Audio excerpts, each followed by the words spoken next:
Hey, what's going on, Notre Dame fans? I'm Mike Singer, and I am joined by senior editor Lou Somogyi. We are both at blueandgold.com and Blue and Gold Illustrated. Appreciate you guys watching this video on YouTube or listening via podcast. Don't know if you guys heard, but Notre Dame has a pretty big game this Friday, New Year's Day, against Alabama. Lou, the Rose Bowl in Arlington, Texas. Probably something you never thought you'd hear. Man, it's a weird feeling going into this week. Maybe it's coming off Christmas, and oh yeah, there's a football game.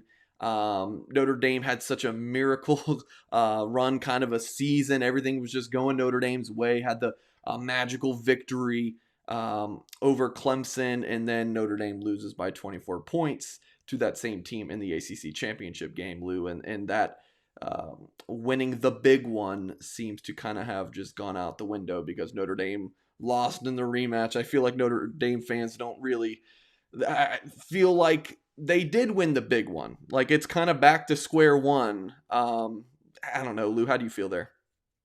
Well, one of the things we stated after that first victory over Clemson is that now that you've won a big one, now the bigger ones are coming. Everything gets exponentially higher. The stakes go up, and each game thereafter becomes bigger ones once you win the big ones. It's something that every coach goes through. I remember Barry Switzer years ago saying at Oklahoma, once you feed that monster, it's insatiable, it's ravenous. It has to be constantly fed once you taste that success. And I saw an interview not too long ago with Urban Meyer when he won his first national title at Florida in 2006. He remembers going into the locker room and just saying to his coaches, guys, we're playing with house money now. We've done it. And it took a couple of months to realize that, oh my gosh, anything less than that now is failure.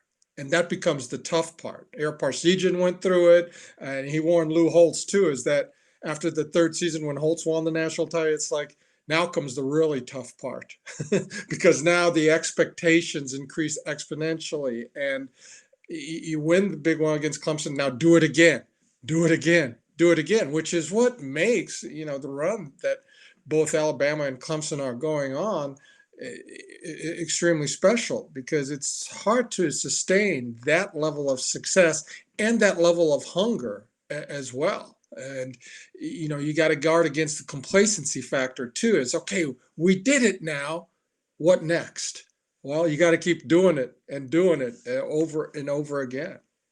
Appreciate again everyone joining us for this episode of the Irish Huddle. If you're listening via podcast, we want to make sure that you're subscribed wherever you're listening to this, and you would also be so if you would be so kind to leave us a 5-star review and tell us why you like the show. And if you're listening via YouTube and watching here, we really appreciate that. Hit the thumbs up button on this video. Please subscribe to our YouTube channel for additional Notre Dame football content. In just a minute here, we're going to bring in Mick Gillispie from BamaInsider.com to give his perspective on the college football playoff matchup. Again, January 1st. What is it, 5 p.m. kickoff, Lou? Well, 4 p.m. 4 p.m. Okay, 4 Eastern, yeah. 4 p.m. Eastern there. On Monday, you had Brian Kelly met with the media. Tommy Rees was available for the first time since last fall. Lou, it was the first time he'd spoken with the media in a long time, right? Yeah, I think it's the first time actually since he's been hired because they really didn't have a media day in August because of the pandemic. You went through the Zoom conferences with Brian Kelly, but an overall one, not really. He was available, I think, one time in the spring, Okay. and so was Clark Lee. Okay, yeah, and I thought Tommy Rees did a great job. Very well spoken. He's just a year older than me. What is he? 27, 28, you're 29 years old. He's very well spoken. You can catch that all the press conference videos at blueandgold.com. But Brian Kelly had an interesting comment, Lou, that I know you wanted to tell the people and give your thoughts on. Well, he was asked if do you feel that Notre Dame needs to prove something? Because once again, you reference back to that 2005 13 BCS championship game, the last time Notre Dame played Alabama, and Alabama dominated from start to finish. It was 35-0 early in the third quarter, and before they started taking the foot off the pedal there, and won 42-14. And then in the 2018 playoff, they lost 30-3 to Clemson. And very similar to that first game against Clemson this year. I mean, you could see Brian Kelly was a little bit on edge because it was going back to that same theme about, can you guys win the big one? Well, they did win a big one there, but now he's getting that question again about, do you feel you have something to prove? And that struck a nerve again. It's like, look, we keep knocking on the door, and there's a frustration because you've been a top 5 program the last 3 years, certainly top 10. And more so than not, you've been in that top 5 area because this is the second time in 3 years you're in the playoff. But there's that lack of fulfillment. You haven't finished yet. Can you beat these guys when it counts? Because now the regular season doesn't count anymore, though it was the regular season that got you into the playoff in the first place. They always count. If you had lost, then the regular season counts. So, you can see that's that frustration, the same that he felt before that first Clemson game, is that, look, we're doing okay, but there's that frustration of not finishing yet. And now you're getting those same questions again, is can you actually beat the Alabamas and the Clemsons in these type of playoff championship settings? And because they lost the second game to Clemson 34-10, suddenly that first one gets negated. And now, like you said earlier, there's this square one feeling when they're really not at square one. Lou, all right, this is just me thinking here. Let's say Notre Dame pulls off the upset and beats Alabama, and then Clemson or Ohio State just beats the rails off Notre Dame. Are we back to square one again? Like, is that where the fan base would be at? Yeah, Probably. sure. Eh, Until you win it all. Look, we always remember that story that Lou Holt said when he came to Notre Dame. He said, my first year here, everyone said, we just want you to be competitive. So we lost 4 games that year or 5 games that year by 14 points against teams that were ranked, 3 of them in the top 5. No, you don't understand. We want you to win as well. Well, the next year we won. We went to the Cotton Bowl first time in 7 years, finished in the top 20. No. You don't understand. We want you to win national championships. Well, the next year we won the national champ. No. You don't get it. We want you to win by 40, 50 every game. So it's like that theme I mentioned earlier. It's that you have to keep feeding that monster because it's insatiable. That's what more than anything can drive coaches out of the profession. And it has many times at Notre Dame. And that's why, a guy like, so many times Nick Saban, people will comment about how irritable he is at the press conferences or things like that. And, I've seen some of those where he says, look, we can't win every game by 60 points. He feels it, but he's lost it. he's in his what is it now, 14th year or so at Alabama because he's just got it in him. Sometimes you see Dabo Swinney, snap at it too. It's like, am I in the right press conference? We just won a game by 28 points, and everyone is asking me about what's wrong here, what's wrong there. They're human. It gets to you after a while, and the same, with Brian Kelly now. It's like, he's helped make Notre Dame a top 5 program, but boy, it's what's the next step, Brian? What's the next step? And that's kind of what you sign up for when you ink that contract, whether it's with an Alabama or Notre Dame or Texas or a lot of these places, Ohio State. That's what you sign up for, and that's what you get many times. I don't think we're excusing, or I don't want this to sound like we're excusing, like wanting more or better results and more expectations. Like that's just kind of part of it. But Sure. I guess it's just how do you view the glass? Is it half full? Is it half empty? Like, there's a ton of Notre Dame fans who are just thrilled, with 10, 11 wins a season. And wow, look at our past, 4 years and what the record has been since 2016, all that thing. And then there's, well, a very loud group as well that just only cares about winning a national championship. They're, getting up there in age, and the last championship they seen is 88, and they want to have another seeing Notre Dame win another national championship, but before they enter into the next life. So I understand that as well, but it's just kind of one of those balancing acts that I feel kind of in the middle of.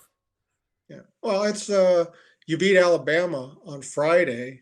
That, I think, to many Notre Dame fans would be like when the United States hockey team defeated the Red Army of the Soviet Union in the 1980 Lake Placid games. It's forgotten that, oh, you still had to beat Finland.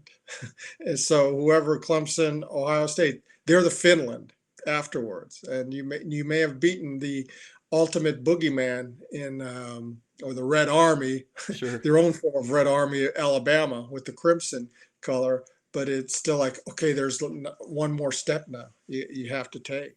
Joining us now on the line here on the Irish Huddle is Mick Gillispie over at BamaInsider.com. Mick, we appreciate you joining us here to give us a perspective on the Crimson Tide side of things. First question for you is just how good is this Alabama team?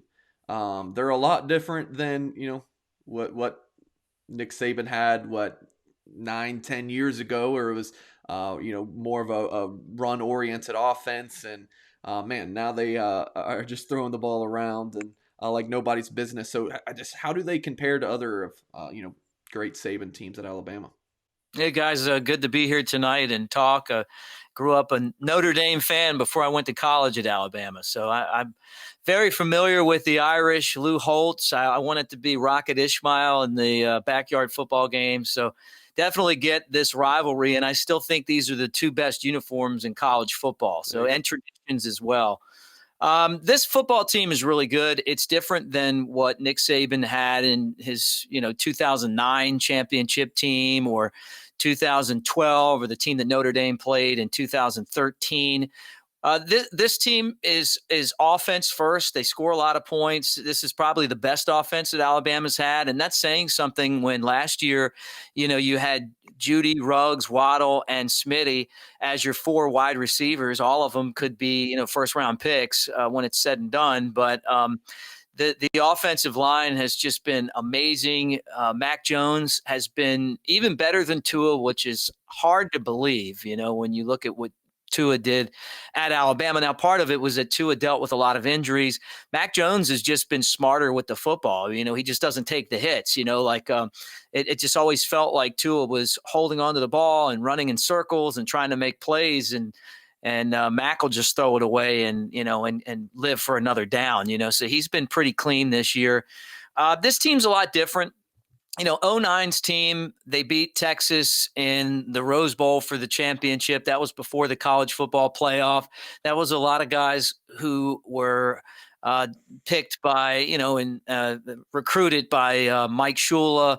And it was a team that didn't have the talent that these teams have lately for Saban with all the number one recruiting classes, but it had a lot of heart and guys who just wanted to do the process and win, and they figured out a way to do it. That team's the only team that Alabama's had with Nick Saban that's gone undefeated and won a national championship. The year that they beat LSU, it was a 21-0 game in the dome down in Louisiana and in New Orleans, and LSU didn't get the ball past midfield. I don't think that's going to happen in this one, right? Alabama beat Notre Dame the next year. Notre Dame really didn't have the horses in Miami to beat Alabama then. I mean, Eddie Lacy ran over Manti Te'o, and it was kind of like the story of that game. But it was great to see Notre Dame back on that big stage. But Brian Kelly's had to do a job of getting athletes that are able to compete with Alabama and Clemson, and they beat Clemson this year. So that shows us something there. But something happened along the way.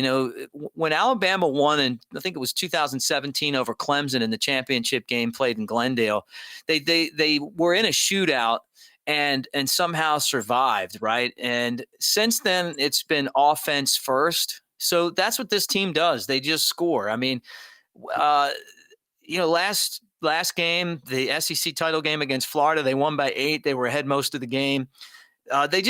They're just able to get down the field and when they get in the red zone, punch it in. Whether it be with Najee Harris, who had 5 touchdowns in that championship game and is about to be Alabama's best all-time running back if he's not already, which is pretty amazing when you look at the history that Alabama has, not just with Saban, but going all the way back to Bear Bryant and all the great backs. Or Devontae Smith, who could be the Heisman Trophy winner, and his ability to work through double coverage and just score touchdowns and catch the ball. Mac Jones is the guy, though, that I feel like Alabama can't win without. And, I just don't know that there's anyone on the bench that could replace him if something happened in that area. But this team for Notre Dame, they're just going to have to somehow stop them from scoring points or score with them. Alabama's defense at times gives up points.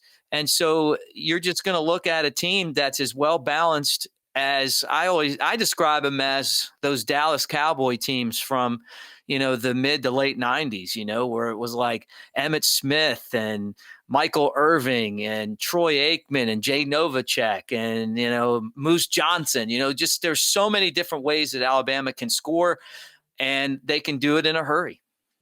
Nick, I wanted to ask about two things specifically about that offense, which is averaging pretty much 50 points a game, 49.7 to be exact, but they haven't had anything less than 38 this year. And that was in the opener against Missouri.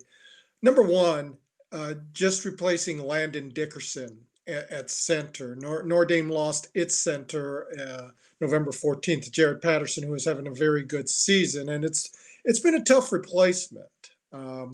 Just being able to overcome that, because it was pretty much in the final minute or last 2 minutes, I think, against Florida where he was lost, but just making that adjustment. Also, with Mac Jones, the quarterbacks I dread and fear the most are the ones who can also beat you with their legs, because Clark Lee, the defensive coordinator, has a very good history of taking away the one area that maybe you're the strongest in. Now, Alabama's strong in just about every area, but the big fear between Trevor Lawrence and when DJ Uiagalelei played as a freshman was that Trevor Lawrence could beat you with that zone read. And he hurt Notre Dame badly. And it opened up so many other gaps for Travis Etienne to run through. He had 10 carries for 124 yards, but that was made possible because of the effectiveness of Trevor Lawrence with the zone read. So number one, adjusting to life without Landon Dickerson at the center, and maybe being able to limit Mac Jones, who I believe in the 11 games has -9 yards rushing total. Just whether Notre Dame can exploit that and maybe take that element of the game away, the run game, and take their chances with the pass.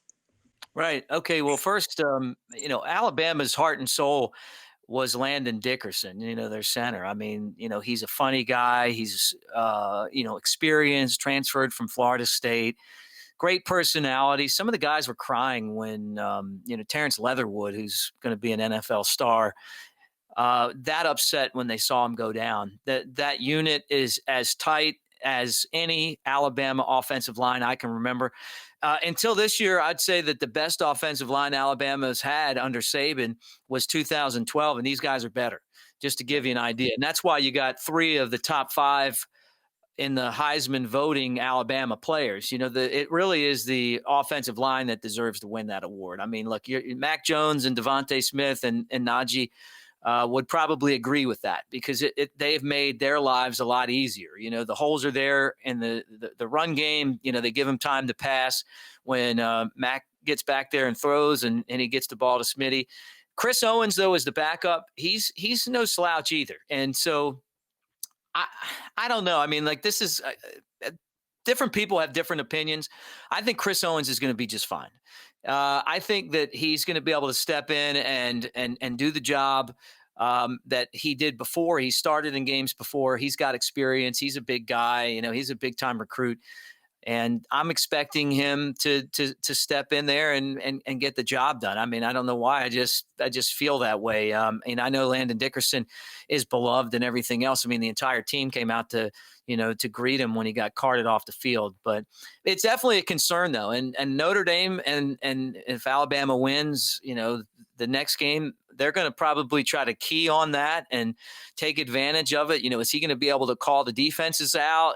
How's the run blocking going to be? How's the pass blocking going to be? I mean, I guess we'll find out, but you still have 4 other guys on that offensive line who are going to eventually be in the NFL. So I'm curious to see how Chris Owens responds. And I know that he's probably heard all this talk. So, he's going to be motivated, I'm sure, to prove everybody that he's capable of playing out on that unit. The other thing though is I mean, Alabama's got to worry if they play Clemson about Trevor Lawrence's ability to run, but that's something that Mac Jones just isn't going to do. I mean, he's not going to run the ball.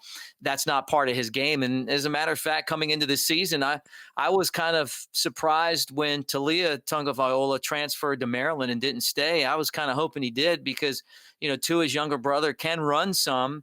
And I thought that it would be a better fit for Alabama. But Mac Jones has just absolutely destroyed expectations. I was 100% wrong. The guy has been amazing. And and it's not the quarterback run that you should worry about. And here's the other thing, too. Mac Jones has the best deep ball that you're going to see. I mean, it's amazing. And I'm talking about Tua, who is one of the best passers. I've seen a lot of great quarterbacks over the years, right? What really shocked me was his ability to throw the deep ball. And what's happened lately is that Arkansas and Florida have defensed Alabama trying to take the deep ball away and allow them the run. That's why Najee scored 5 touchdowns last game, because Alabama scores so fast with those deep passes that that they'd rather take their chance, with the slow burn, giving up the big plays on the ground or maybe 5 or 8 yards than seeing those long touchdown passes that Mac has really, made a big part of his game. It's been a lot more short stuff, and he struggled a little bit in Arkansas. I mean, look, Alabama won the game with ease, but because he wants to throw that bomb and they've taken it away. So I'm definitely curious to see kind of how Notre Dame comes out and defenses Alabama. Whether they're going to stick with what we saw the last 2 weeks, or maybe they try to take the run away and force Mac to pass. Really, this offense just, not only have they not been stopped, they really haven't even been slowed down. I mean, there was a half against Georgia where they struggled, and then they came out in the second half and just blew Georgia out. And Georgia really wasn't the same team the rest of the season. Alabama's shortcomings have been on defense, but it really is, so far, it's been like watching those dynasty Cowboys teams play. Man, Mick, imagine an offense being so good that you just say, all right, we're going to give you the running game, right? Because it's typically the opposite. That's what you want to take away. That's what Notre Dame did against Travis Etienne in that first matchup on November 7th was, let's sell it on the run, and worked in their favor. What is Alabama's weakness? If you're Notre Dame, what do you do defensively? Is there anything you can do defensively? Like, in your opinion, as someone who knows Alabama football so well, what do you do to pull off this upset? I would think that you got to get pressure on Mac Jones. Georgia did that in the first half of that football game. They actually, sacked him a few times. They were in the backfield. Alabama had trouble establishing the run in that half. And, I would think that'd be part of it. Somehow, you take a risk if you blitz, because he's smart enough to throw right over top of your blitz and one catch by Schmitty and it's a touchdown. Like, he makes a man miss and he's gone. So you got to be careful with the blitz, but I'm guessing you put pressure on Alabama and just try to keep Mac Jones off balance, and hope that Alabama makes some mistakes. They really don't turn the ball over a lot. But when they lost that national championship game to Clemson a few years ago, there were some turnovers early in that game, and they never could quite catch up. And I'm guessing the other part of the formula to beat Alabama is you got to score a lot. When I look at Clemson's team in particular and Trevor Lawrence, I could see them being able to go toe to toe with Alabama as far as scoring. And I'm guessing Notre Dame would probably have to do the same thing, where you're going to have to score your 40 or 50 points just to kind of keep this thing close, where maybe you get ahead and Alabama's, maybe a little more predictable because they haven't been behind a whole lot either. So I'm guessing that you score points and, I'm guessing that's it. I mean, Ole Miss gave Alabama a lot of problems. Bama's defense has some issues. I mean, they give up points, and if you have a good offense. And so Ole Miss, it just seemed like every single play that, Alabama set up to call, Lane Kiffin had a counter for it, and Bama could not stop them. The problem is that, which is really crazy to think about, Alabama's offense was just better that day. And I think that in the football game, they missed a total of 59 possible yards that you could score and get, in a game, which is crazy to think about. So all the possible yards you could get, right? They missed 59 of those yards. If they didn't have a game like that, maybe Ole Miss beats them. And Florida last game, Alabama didn't score in the third quarter. Florida kind of got back in it. And then, and Alabama still scored, I don't know what, 50 some points. So it's or 40 some. So I mean, I would just think that you got to score points and take advantage of some turnovers if they're there. But this is a really good team. And in the way that we play football right now, the other thing is that if something happened and Mac Jones wasn't in the game, then all bets are off, because when Bryce Young has come in to play quarterback, it hasn't been very good for Alabama. He's a big time prospect. I think like a 5-star quarterback. Yep. But he just hasn't played that well when he's been in. I don't know if it's because maybe they've dialed back the offense, or they've been up by so much. But he just he gets sacked when he's in there. He's looking at the same guy and throws some picks and stuff. And, that would be, to me, the great equalizer if something happened in that area. One of the memorable moments for Nick Saban, I think it was a few years ago, they had a tough game against Texas A&M, and I think won something like 27-19. And he used his famous rat poison thing that he chided the media about. You guys keep saying how great we are and that we're unbeatable and this, and it is like poison, like rat poison. Right now, at 19.5 point spread here, that's easily the biggest in the college football 7-year history for any game. It's one of the biggest for Notre Dame in quite a while, as far as just the point spreads. You keep hearing that. And, I'm sure it's lighting something under Notre Dame, is that, man, we got to show that we're much better than this.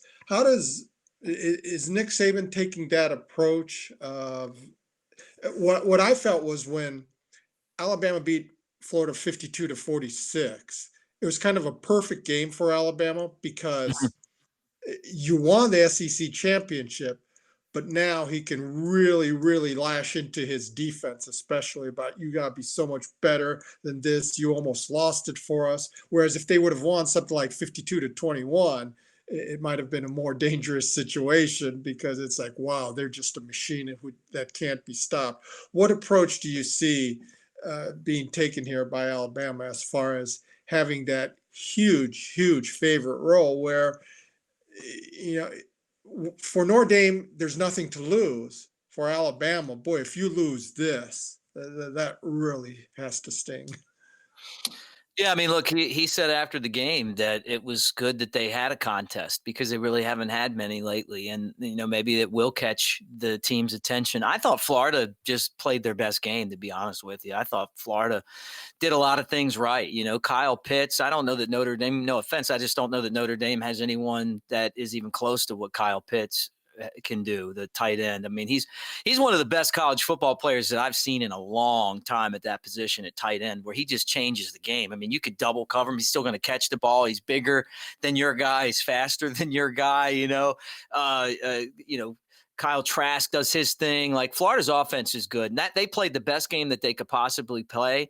And the thing that impressed me about that game to Alabama in this entire season is that this offense has just kept on trucking. Like, it doesn't matter who they're playing. It's like they've just kept this level of competition throughout, where I'm wondering, like, have they played their best game yet? I know that's kind of crazy to say when you look at the numbers, but I don't know. I mean, like, I feel like there's still maybe something else in there, and maybe if they play Clemson, then they are able to kind of bring it up a notch, or maybe they're just kind of like Nick Saban, where you got Devontae Smith. They say, well, you're gonna the leader for the Heisman. He's like, well, I'm not here to win Heismans. I'm here to win championships. What about that? The touchdown you caught to beat Georgia as a freshman? I don't want to talk about that. I want to talk about now. It's like Nick Saban has just really gotten into these guys' heads and their demeanor as far as like being focused on the next thing. He's always talked about rat poison, which is why he hates when guys like me, try to evaluate what's going on, because you're like, I try to break these games down, and I look and I'm like, Alabama would have to turn the ball over, and maybe Mac would have to get hurt, and then you could still run the ball, but it would really take a titanic effort for Notre Dame to beat Alabama. Not to say they couldn't do it, because they're a good team, but this Alabama team, to me, is really special. And when they've wanted to dial it up, they have.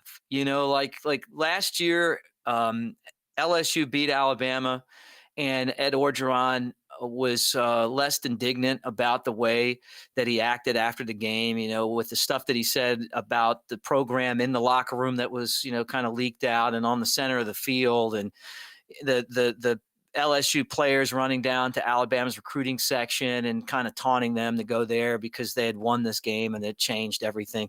Alabama scored touchdowns on their first 5 possessions, and it was just like, you could just tell that hey, look, this is a game that we're going to send a message to these guys. And Nick Saban still turned it off in the second half. I mean, they could have scored 100 points in that game, really.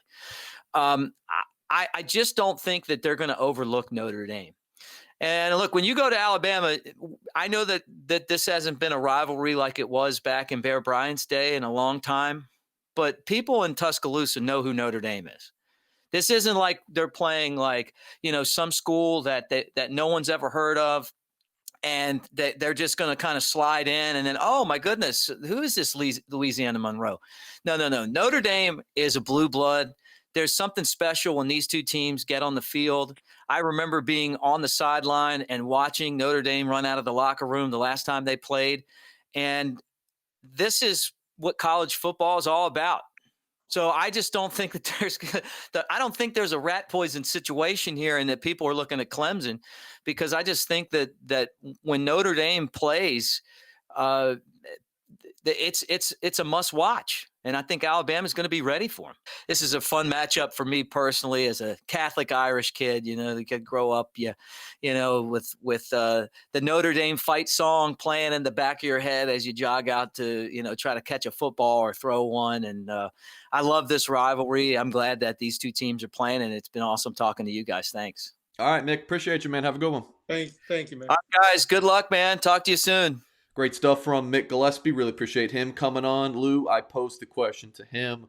What does Notre Dame need to do to pull off this upset? And we touched on this when I think we did a live show on YouTube just an hour after the pairing of Notre Dame and Alabama was announced, that not desperation, but you need to kind of go into your bag of tricks if you're Notre Dame. Hope that Jeremiah Owusu-Koramoah has a strip touchdown play, or an onside kick kind of thing. Maybe a Philly special kind of touchdown. Because look, I just don't think Notre Dame, like Mick said, has the horses to beat Alabama. So they have to get a little tricky. What do you think, Luke? Look, if And I know people don't care. It's November 7th. When you can beat a Clemson, you're capable. I think they at least have that off their back. It's like you can look back and say, we did this.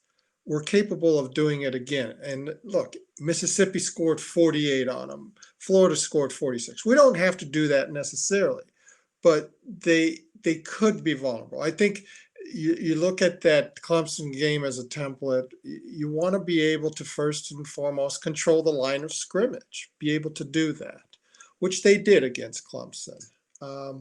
You want to be able to be efficient on third down conversions, which they did against Clemson. Notre Dame was 54%. Clemson was like 26%.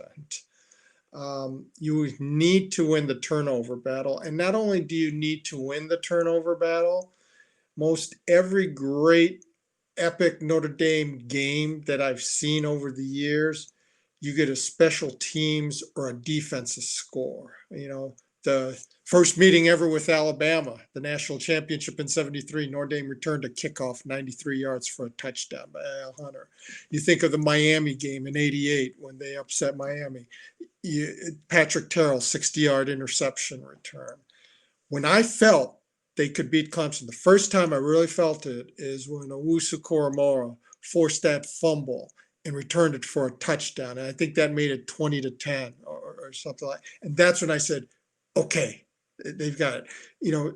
Start off with that energy, that instant energy that makes you believe that you can do this. But controlling the line of scrimmage, I know that just sounds archaic and all, especially against this modern style of offense and explosiveness and electricity that Alabama has. But look, Clemson threw for 439 yards, a record against Notre Dame. But they were able to limit them to field goals most of the time. They limited them to 4 field goals and 33 points in regulation. If you can just do that, Alabama's going to move the ball and everything. But if you can just tighten up in the red zone where you force field goals 2-3 times, if you're capable of shortening the game the way Navy so often does against Notre Dame, and you start getting that doubt into Alabama's head, and it's like, dang it, we should be at 30 points by now. We should be at 40 points by now. And you start getting them to maybe press a little bit. And Notre Dame starts believing, just like they did against Clemson, then it's possible. Yeah, it's definitely possible. I'm not in that school that, this game, don't even show up or anything like that. Just get off to a solid start, maintain your poise. Don't get into that panic mode or anything like that. I thought Notre Dame played well in that second half against Clemson in the ACC championship. Clemson started off at their 40 and their 45 in the second half, and the defense responded. Just the offense didn't have enough, firepower to do it. So let's get, let's see something from the special teams, from defense that helps out, gives them that boost, gives them that shot where when it's halftime, they're saying, we can do it, we can do it, we can do it. And that's just going to be psychologically so important. All right, well, that'll wrap up this episode of the Irish Huddle again. If you are listening via podcast, please subscribe and leave that 5-star review. And if you're on YouTube, hit the like button and subscribe to our channel for more content. And of course, go to blueandgold.com. That's the very best way to make sure you're not missing any Notre Dame coverage. Appreciate it, guys. Stay safe, and we'll catch you next time.